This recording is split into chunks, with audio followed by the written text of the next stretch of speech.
Kita ke informasi kuliner pemirsa, meski kondisi ekonomi tak menentu karena pandemi, pecinta kuliner selalu dapat menemukan tempat makan enak dengan harga terjangkau.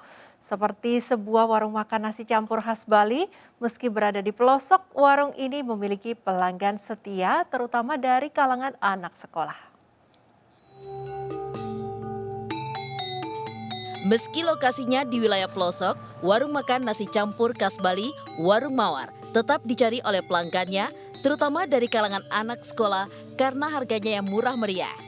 Warung Mawar menyediakan nasi campur khas Bali dari olahan ayam dengan harga Rp8.000 saja. Lawar dan sate ayamnya menjadi menu andalan warung tersebut. Warung Mawar buka sejak pukul 8 pagi waktu Indonesia Tengah hingga selesai makan siang. Sebelum pandemi, Warung Mawar bisa menjual hingga 600 porsi nasi campur setiap harinya. Namun selama pandemi, penjualan di warung ini pun mengalami penurunan hingga 40%. Pemilik warung juga membatasi pembeli agar tidak datang berkerumun dan menyarankan untuk membungkus makanan jika pelanggan yang datang lebih dari 2 orang. Udah langganan dari SMK sama SMP udah kesini.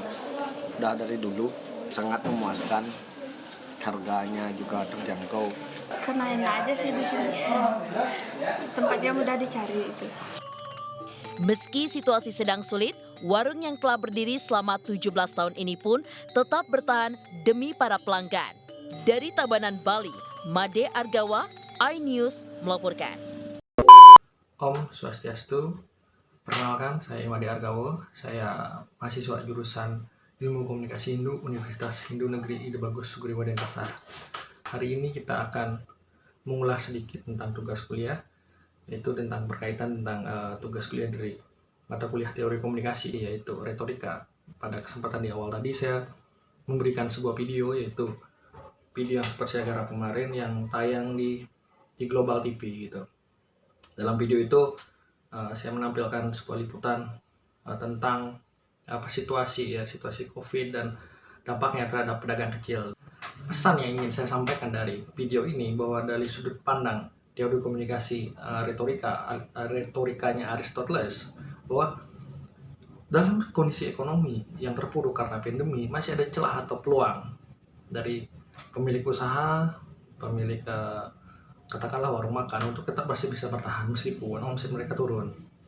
Nah, dampak yang ingin saya berikan kepada audiens adalah ini menjadi sebuah influence, jadi sebuah inspirasi dalam situasi pandemi COVID seperti saat ini, bahwa ketika kita tetap mau berusaha dan ketika kita sabar dalam mengelola usaha kita, selalu ada peluang.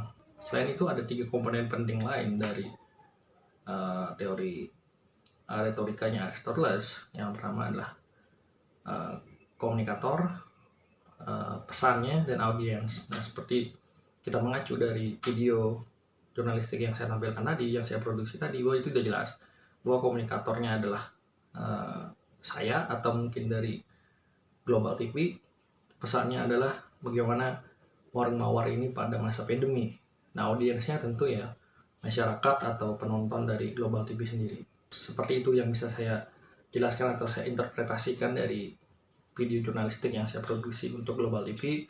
Jika dilihat dari sudut pandang teorinya Aristoteles, yaitu teori retorika, semoga semoga bisa dipergunakan dan untuk memenuhi tugas kuliah dari materi kuliah teori komunikasi di UHN Ide Bagus Sugriwa Denpasar. Om Santi Santi Santi Om.